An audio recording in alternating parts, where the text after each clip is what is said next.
नमस्कार। कार्यक्रम कानूनी सलाह में आप सभी का स्वागत, अभिनंदन। मैं हूं आपके साथ विश्वबंधु पांडे।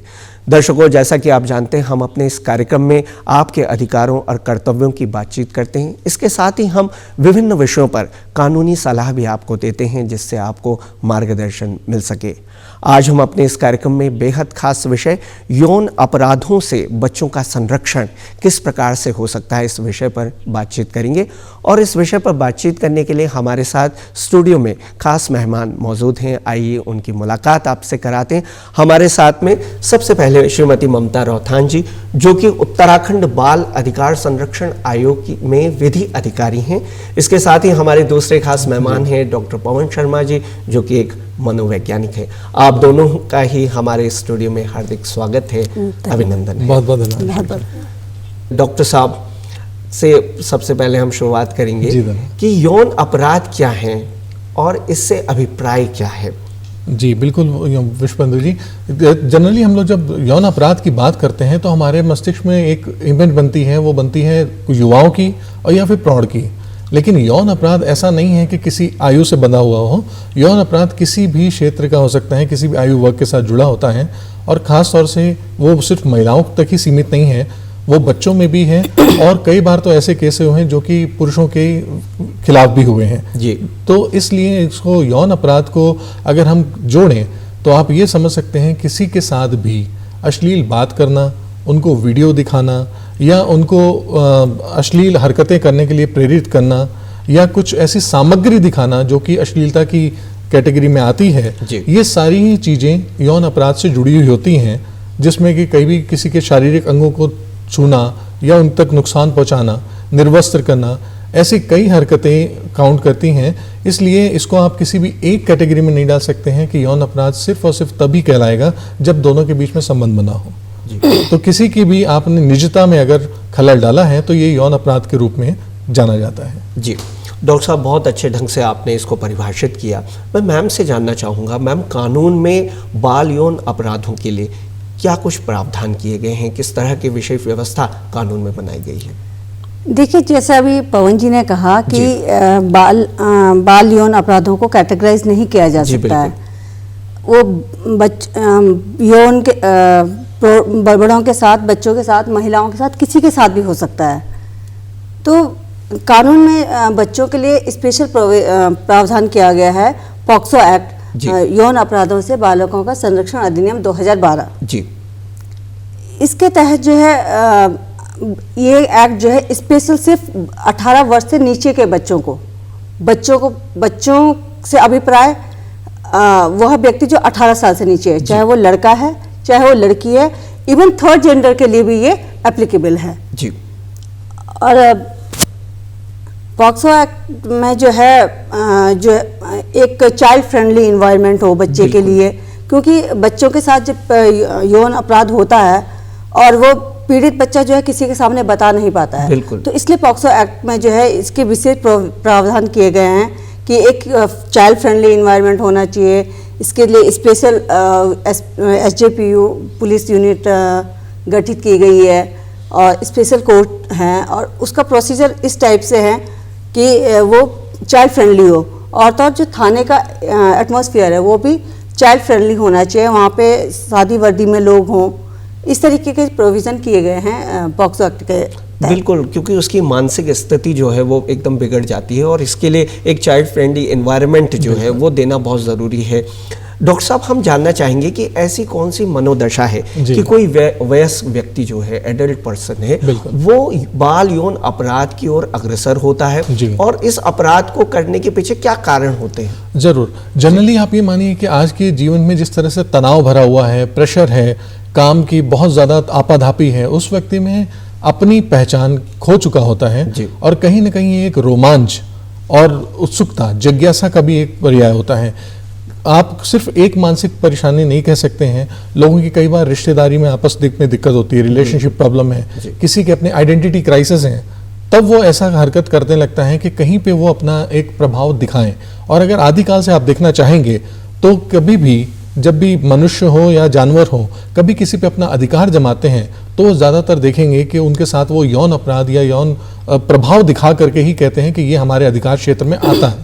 तो इस तरह का जब अधिकार दिखाना चाहता है कोई, तो जनरली एक हमारी मानसिकता है और हमारे जेनेटिक भी ये इश्यूज हैं कि हम कहीं ना कहीं यौन अपराध करते हैं। और उसमें बच्चे हमारे लिए इसलिए आसान होते हैं क्योंकि बच्चे यौन अपराध से अनभिज्ञ होते हैं, वो विरोध नहीं कर पाते हैं, जानते नहीं हैं, पता नहीं होता है, तो वो ऐसे व्यक्तियों के लिए आसान शिकार होते हैं। जी। वो बड़ों के साथ करेंगे तो मे भी उनको विरोध हो सकता है, या बात करने में परेशानी हो जाएगी, या पहल करने में दिक्कत हो सकती है, चुनौती हो सकती है, लेकिन बच्चे उनके लिए बहुत आसान ही टारगेट बनते हैं, आसान शिकार होते हैं, इसलिए वो ऐसी हरकतें बाल के साथ ज़्यादा करते हैं।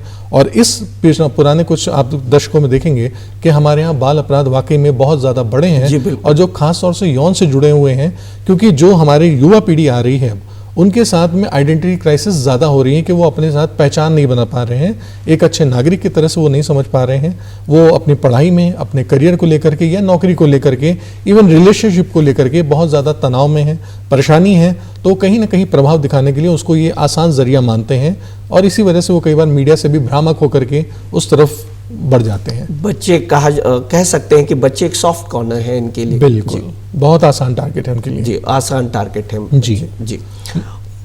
ममता जी से मैं जानना चाहूँगा मैम कि कानून में विभिन्न प्रावधान हैं, जहाँ पर ऐसे अपराधों के लिए सज़ा का प्रावधान है, कानून में विभिन्न सेक्शंस हैं जिनके माध्यम से सज़ा दी जा सकती है, लेकिन हमें खास तौर से बच्चों के यौन अपराधों के लिए इस तरह की जो ये एक्ट बना है, पोस्को एक्ट है, इसकी आवश्यकता क्यों पड़ी? इस पर आप क्या कहना चाहेंगे? देखिए, 2012 से पहले जी यौन अपराधों के लिए जो है सिर्फ आईपीसी में ही प्रोविज़न था। जी।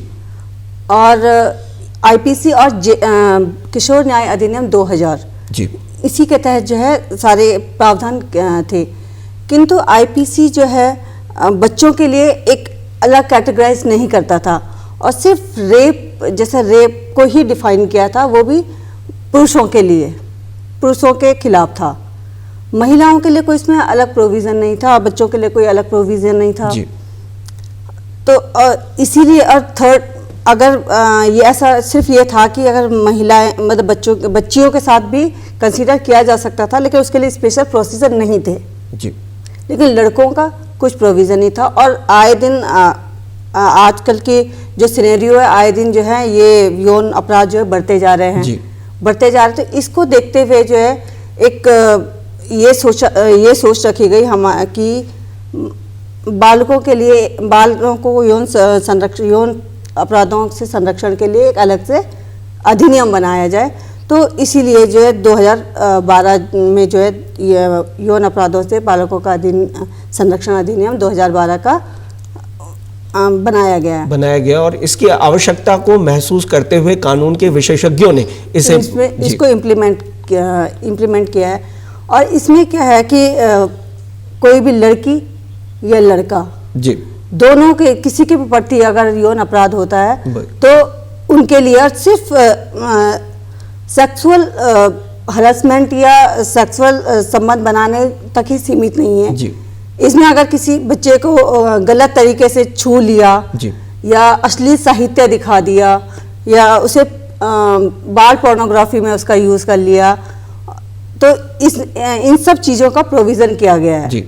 और पॉक्सो के अलावा जो है आईटी एक्ट में भी जो है इसका प्रोविज़न है कि अगर कोई अश्लील साहित्य वगैरह जो है इंटरनेट मीडिया पे या सोशल मीडिया पे डालता है, तो उसमें आईटी एक्ट के अंदर भी सजा का प्रावधान है। जी, और इसी के लिए पॉक्सो एक्ट को बनाया गया। डॉक्टर साहब, मैं आपके पास आना चाहूँगा, आपसे जानना चाहूँगा कि यौन शोषण किनके द्वारा होने की संभावना ज़्यादा रहती है? जैसे कि अभी आपने जिक्र भी किया कि एक आसान टारगेट होते हैं बच्चे, और इसलिए उनके साथ में आसानी से किसी तरह का अपराध किया जा सकता है, इसलिए हो। तो किसके द्वारा यौन शोषण किया जा सकता है, करते हैं लोग? जी, पहले हम लोग की मानसिकता होती थी, हम सोच रखते थे कि जो भी यौन शोषण हो रहे होंगे वो यकीनन पुरुषों द्वारा ही हो रहे होंगे और वयस्क पुरुषों द्वारा होंगे। बिल्कुल। लेकिन हालांकि अभी देखेंगे तो पिछले कई हालों में जो ऐसे केस आए हैं जिसमें कि स्कूल के छोटे बच्चे जो कि 6th-5th क्लास के पढ़े हुए हैं वो भी अपने सहपाठी के साथ ऐसी हरकतें कर रहे हैं, और ये बुढ़ापे में जो प्रौढ़ लोग हैं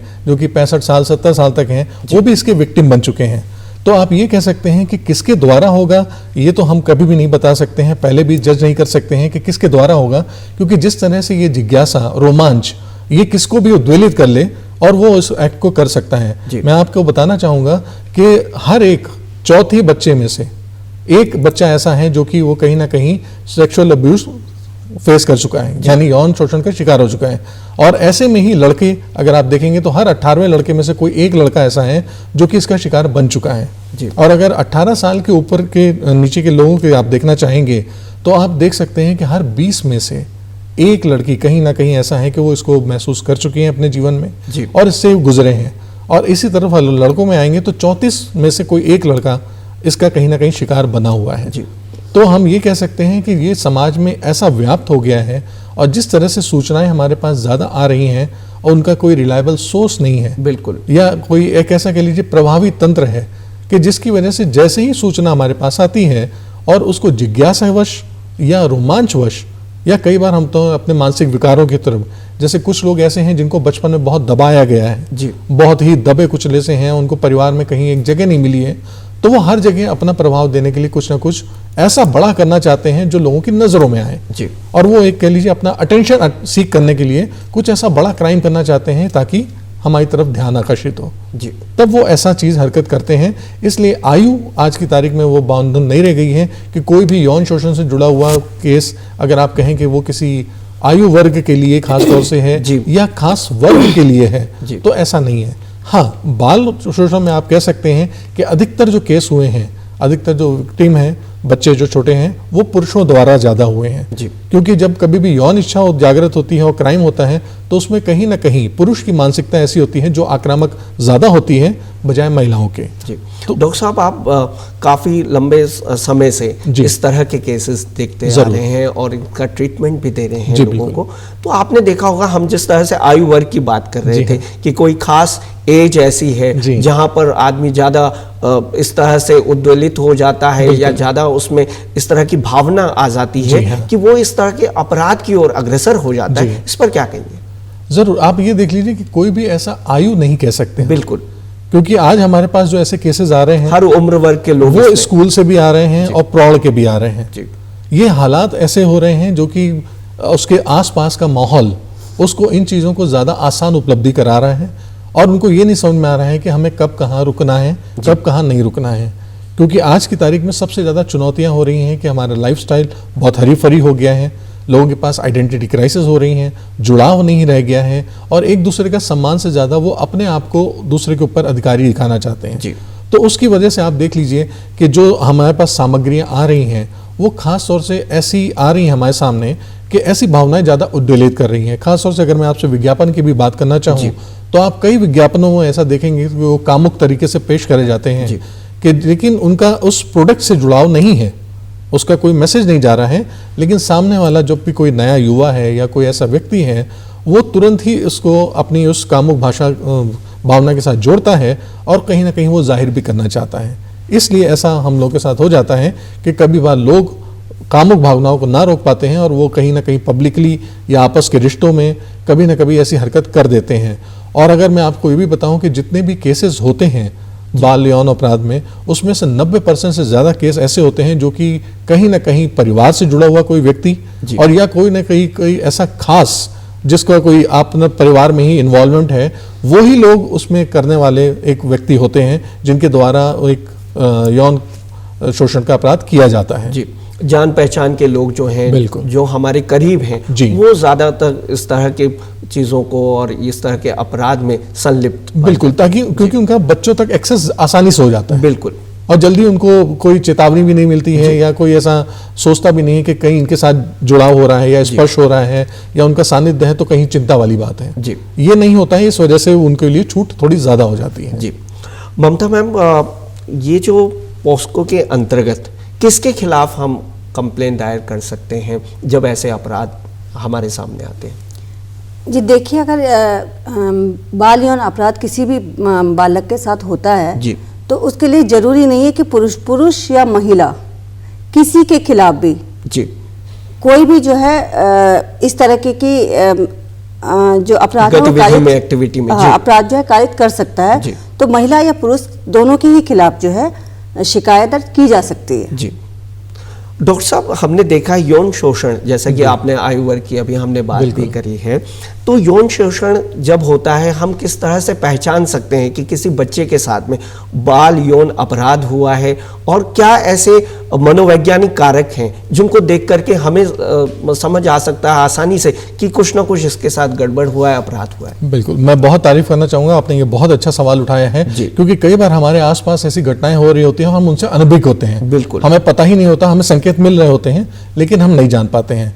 आमतौर पर मैं आपके माध्यम से ये बताना चाहूंगा कि जो भी बच्चे कोई भी ऐसे यौन शोषण अपराध के शिकार हुए हैं, तो आप तुरंत देख सकते हैं कि उनके व्यवहार में किस तरह से बदलाव आता है। बिल्कुल, आमतौर पे वो उस व्यक्ति से ज्यादातर दूरी बना के रखना शुरू करना शुरू कर देते हैं, उनके सामने नहीं आते हैं, उनसे दूर हट के बात करते हैं और कोशिश करते हैं कि वो लोगों के बीच में ना जाएं। उसके साथ ही वो हमेशा अपने शरीर को छुपाने की बात करेंगे। अगर वो बच्चे नहा रहे हैं तो भी वो कोशिश करते हैं कि कपड़े पहन के नहाएं, और अपने माँ बाप से भी उस शरीर के अंगों को छुपाना शुरू करेंगे। ऐसे में आप ध्यान दे सकते हैं कि अगर बच्चा कुछ इस तरह की हड़बड़ाहट कर रहा है या अपने आप को शैडो में जा रहा है, या उसके अपने शरीर के कोई अंग हैं जिनको वो खास तौर से छुपा रहा है, इसका मतलब वो कहीं ऐसे हादसे का शिकार हो चुका है। वो अगर चिड़चिड़ापन ज्यादा हो रहा है, एग्रेसिव है, अंधेरे में रहना पसंद करता है, अकेले में रहता है, या उसके शरीर पर अगर कहीं असामान्य चोटों के निशान हैं, तो उनको भी आप समझ सकते हैं कि ये कहीं ना कहीं ऐसे हादसे से गुजर चुका है, या तो बचा है और या शायद पूरी तरह से उसका विक्टिम बन चुका है। तो अगर ऐसे कोई हरकतें वो कर रहे हैं, रुझान कम है, खाने में कमी हो रही होगी, पढ़ाई में बिल्कुल भी इंटरेस्ट नहीं हो रहा होगा, और वो कहीं भी लोगों के साथ बात कर रहा होगा तो कोशिश कर रहा होगा कि कम से कम शब्दों में बात करें, और या फिर हम उनसे बची जाएं। तो अगर ऐसे कुछ आपको उनसे हिंट मिले या इशारे मिले कि वो अपने शारीरिक रचना को लेकर के अगर शेम महसूस कर रहा है, अगर वो उदासी रहता है और कहता है कि मुझे अपने शरीर से प्रेम नहीं है, तो इस तरह के भाव अगर वो दर्शा रहा है तो यकीनन कहीं ना कहीं वो यौन शोषण का कहीं शिकार हुआ है, या उसने एक हादसा ऐसा महसूस करा है। तो ऐसे कुछ इशारे हैं जो कि आपको संकेत मिल सकते हैं। वहां पर आपको चाहिए कि आप उस बच्चे से कुछ ज्यादा जानकारी लें, उसमें बात करें, ताकि आप वो चीज़ें क्लियर कर पाएं। बिल्कुल, और इस तरह की जब बातें होती हैं और हमें अगर हम समझ सकते हैं, हमारी पहचान हो जाए, तो आसानी से उस बच्चे का जो समस्या उसका समय पर हम उसकी मदद कर सकते हैं। जी, बहुत अच्छे तरीके से सर आपने बताया। मैं कानून में, आप विधि अधिकारी भी हैं, तो कानून में कहाँ पर, जहाँ पर बाल यौन अपराध किसी बच्चे के साथ में हो गया है, तो कहाँ पर अपील करें, उसके अभिभावक अपील करें या किसी अन्य के माध्यम से जो लोग उससे जुड़े हुए हैं वो अपनी शिकायत, अपनी अपील कहाँ पर की जा सकती है, इस पर कहें? देखिए, अगर कभी भी कोई बाल अपराध कारित होता है, बाल यौन अपराध कारित होता है, तो उसके लिए जो है आप जो है मैंने कहा, अभी बताया था, SJPU यानी कि स्पेशल जुवेनाइल पुलिस यूनिट गठित की गई है। वहाँ पर FIR लॉन्च करवा सकते हैं, और वो चाइल्ड लाइन है, चाइल्ड लाइन के पास आप ले जा सकते हो बच्चे को। अगर पेरेंट्स के अलावा किसी को भी अगर इस तरीके से पता चलता है कि किसी बच्चे के साथ जो है यौन अपराध हुआ है, तो वो चाइल्ड लाइन को भी इन्फॉर्म कर सकता है। चाइल्ड लाइन जो है CWC है हमारी, यानी बाल कल्याण समितियां हैं गठित, तो वहाँ पे ले आके, और वो भी जो है FIR लॉन्च करवाएंगी। ठीक, और CWC के बाद जो है, CWC के क्या है कि CWC अगर बच्चे अगर तो पेरेंट्स है, बच्चे किसी बच्चे का पेरेंट्स है, तो वो ही अपने बच्चे की टेक केयर करते हैं। लेकिन कई मामलों में देखा गया है कि अगर बच्चे के साथ यौन अपराध होता है तो माता पिता उसे छोड़ देते हैं, बिल्कुल उसका साथ नहीं देते हैं। जी। तो उसके लिए जो है CWC जो है उसका प्रॉपर एग्जामिन वगैरह करवाएगी, बालिका का या बालक का, जिसका एग्जामिन वगैरह करवाएंगी, उसकी फैसिलिटेटेड करवाएंगी उनसे, और उससे रहने के लिए जैसे बालिका निकेतन वगैरह हैं, बाल गृह वगैरह हैं, वहाँ पे रखेंगे, वहाँ पे रखते हैं। और उसके बाद जो है वो जो विशेष कोर्ट गठित किए गए हैं, वहाँ पर ले जाके उनका जो है स्टेटमेंट वगैरह रिकॉर्ड किए जाते हैं। और जब स्टेटमेंट रिकॉर्ड की बारी आती है तो वहाँ पर भी जो सिर्फ महिला जो मजिस्ट्रेट होंगी उनके द्वारा जो है उसके बयान लिए जाते हैं, और बच्चे के साथ ऐसे व्यक्ति के सामने उसके बयान लिए जाते हैं जिस पे वो भरोसा करता है। बिल्कुल, उसे एक हेल्दी वातावरण मिल सके। सबसे इम्पोर्टेंट चीज़ है कि उस पर भरोसा कर सकता है और वो अपनी बातें बेझिझक जो है बता सकते हैं। और सारा जो प्रोसीजर होता है वो बिल्कुल चाइल्ड फ्रेंडली होना चाहिए। उसको अगर वहाँ पे पुलिस वाले भी होते हैं तो वो सादी वर्दी में होते हैं जी, सादी वर्दी में होते हैं, ताकि वो अपनी बात को बेझिझक कह सकें। जी, इसके अलावा जो है विशेष कोर्ट जो है गठित की जी। गई हैं पॉक्सो एक्ट के तहत, वहीं इनका ट्रायल, बच्चों का ट्रायल होता है और जो उनको अपने पसंद का अधिवक्ता प्रोवाइड किया जाता है। और अगर कोई बच्चा कोई भाषा नहीं समझता है जी, तो उसको उसके लिए वो ट्रांसलेटर भी जो है प्रोवाइड करवाया। ये सारा प्रोविजन एक्ट में दिए गए हैं। जिससे बच्चे के भाव जो है जिसके वो भाव, आसानी हाँ, से और उसके बाद जो है उसे जो है सुना के कि हमने ये लिखा है, जिस भाषा में वो समझता है जी, उसके बयान को एज इट इज रिकॉर्ड किया जाता है। जी, और इनके जो मेडिकल जांच होती है, मेडिकल जी। जांच में भी महिला डॉक्टर का होना अनिवार्य है, जी, ताकि बच्चों का जो है एग्जामिन अच्छे से हो सके और वो शर्माए, जैसे बच्चों के अंदर एक जेंट्स को लेकर शर्मिंदगी महसूस होती है, वो चीज़ ना हो जी, और वो अपनी बात को रख सके, घबराए ना। जी। मैम, आपने इसमें पुलिस की कार्रवाई को लेकर भी हमने बातचीत की। विशेष अदालत हैं, कल्याण समितियां हैं, तो क्या पहले जो शिकायत है वो पुलिस के पास जाती है या फिर सीधे कल्याण समिति के पास शिकायत की जा सकती है? देखिए, शिकायत जो है किसी के द्वारा भी पहले पुलिस थाने में भी की मैंने आपको बताया ना, चाइल्ड लाइन जी, और SJPU, जी, CWC, जी, ये सब ऐसी समितियां बनाई गई हैं, ऐसे प्रावधान किए गए हैं जो अगर डायरेक्ट पुलिस में ना जाएं और आप चाइल्ड लाइन पे जाते हैं तो चाइल्ड लाइन भी जो है SJPU को ही मतलब कहने का कुल मिला के ये कह सकते हैं हम कि चाहे हम पुलिस हो या कल्याण समितियां हो या विशेष रूप से जो लोग गठित किए गए हैं वहां पर जाकर भी समस्या का निदान हो सकता है, किया जा सकता है। होता है तो पहले तो FIR तो थाने में ही बिल्कुल होगी। बिल्कुल। कई बार ये होता है कि थाने में रिपोर्ट नहीं लिखते हैं, बिल्कुल, तो उसके लिए हम जो है एक उसकी रिसीविंग लेके एक कॉपी SSP को या कोई भी हायर अथॉरिटी को जी, उसको प्रेषित कर सकते हैं जी, और साथ ही साथ जो है एक आप मेल कर सकते हो। जी, वो जब डॉक्यूमेंट ऑनलाइन अगर कोई भी शिकायत प्रेषित की जाती है जी, तो वो जाहिर सी बात है कि उसको लेना पड़ जाता है, पुलिस को लेना पड़ जा सकता है जी। और उसके लिए वो मना नहीं कर पाती है। बावजूद इसके अगर नहीं शिकायत दर्ज होती है तो आप जो है 156 वो CRPC का प्रोसीजर है, आप मजिस्ट्रेट के यहाँ पे कंप्लेन कर सकते हैं और मजिस्ट्रेट उसमें चाहे तो जांच करवा के पुलिस को आदेशित करेगी कि आप इस केस में जांच कीजिए, और अगर या फिर उसे एज अ कंप्लेन दर्ज कर सकते हैं और या तो उसको अगर उन्हें लगता है कि नहीं ये हो सकती झूठी कंप्लेंट्स भी हैं, उसे खारिज किया जा सकता है। जी।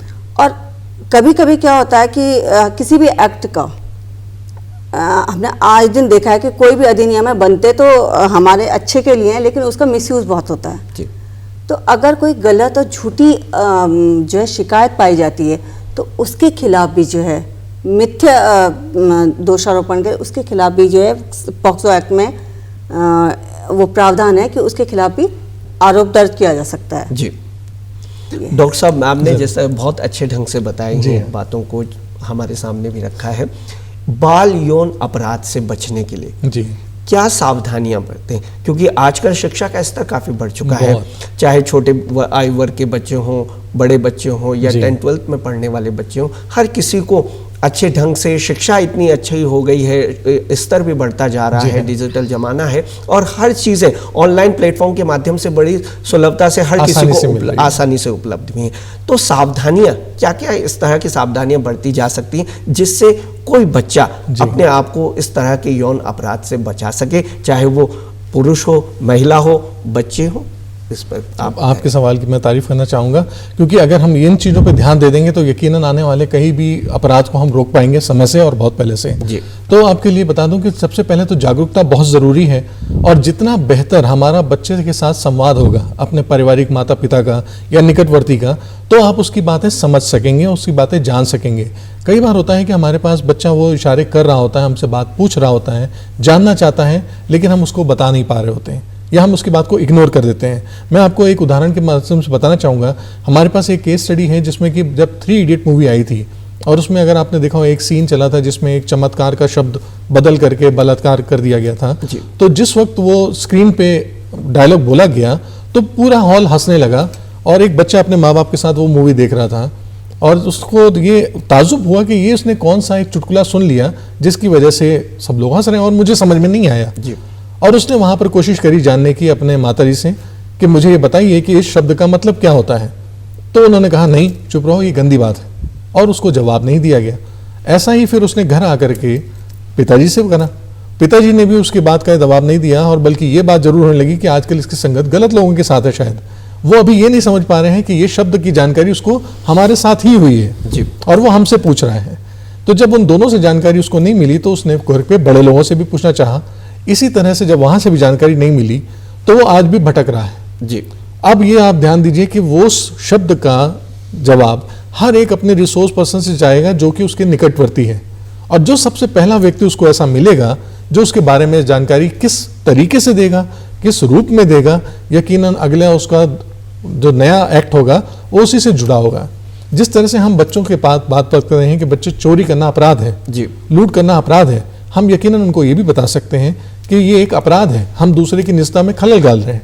अगर हम इसको अपराध की श्रेणी में बताना शुरू करेंगे तो जिस तरह से आज हम बड़े हो गए हैं, अभी भी हमारा हाथ चोरी करते हुए थोड़ा कांपता है, डरता है, तो ऐसे ही इनमें भी कांपेगा। जरूरी है कि हम सही बात बच्चों तक पहुंचाएं, सही बात समाज तक बताएं। उम्र के मुताबिक सेक्स से जुड़ी हुई यौन शिक्षा हम अगर सही तरीके से देंगे, बच्चों तक पहुंचाएंगे तो यकीनन वो उनको एक रोमांच की तरह से नहीं लगेगी, वो उनको एक अपनी शिक्षा का विषय भी लगेगी और उनको अपनी रोजमर्रा की और सुरक्षा की जानकारी के साथ जुड़ेगी, तो वो उनके लिए फायदेमंद होगी जी। अभी जो सूचनाएं आ रही हैं उनके पास, वो उनके लिए रोमांच वाली बात हो जाती है जी। कि हम पहले इस जिज्ञासा और रोमांच को शांत करें, और अगर हम इसको एक सही मैनर में आयु के हिसाब से अगर हम एजुकेशन के माध्यम से भी बात करेंगे या हम उनको ज्ञान देंगे तो यकीनन आने वाले समय से हम लोग बच सकेंगे कि वो गलत रास्ते पे ना जाएं। इसके लिए सबसे अच्छा है कि हम बच्चों को बहुत सरल भाषा में और उनके साथ संवाद करें, और अगर वो कहीं बाहर से कोई जिज्ञासा लेकर आए हैं तो उनको फर्स्ट हैंड में हम अपने पेरेंट्स या घर वाले लोग पहले उसको हम एंटरटेन करें, उसको एड्रेस करें और उसको समझाएं, क्योंकि अगर उसको गलत तरीके से उसका मायने पता चलेगा तो यकीनन उसका अंत भी गलत ही होगा। इसलिए अच्छा है कि सबसे ज्यादा विश्वास परक साधन आप हैं, माँ बाप हैं, तो अगर माँ बाप से उनको किसी भी विषय के बारे में अच्छी जानकारी मिलेगी तो यकीनन हम उनको बचा पाएंगे और सेव कर पाएंगे। बिल्कुल, उन्हें मार्गदर्शन मिलेगा तो हम इन अपराधों से उन्हें बचा सकते हैं उचित माध्यम आप से। दोनों का ही हम यहाँ पर आपने अपना समय दिया, आपका धन्यवाद करेंगे। आपका बहुत बहुत धन्यवाद। बहुत बहुत धन्यवाद आपका जी। तो दर्शकों, ये था आज का हमारा कार्यक्रम जिसमें आज हमने बाल यौन अपराध विषय पर बातचीत की। हमें आशा है कि आपको हमारे कार्यक्रम पसंद आया होगा, और इस कार्यक्रम को आप हमारे YouTube चैनल DD उत्तराखंड पर भी देख सकते हैं। इसी के साथ अब देते हैं कार्यक्रम को विराम। नमस्कार।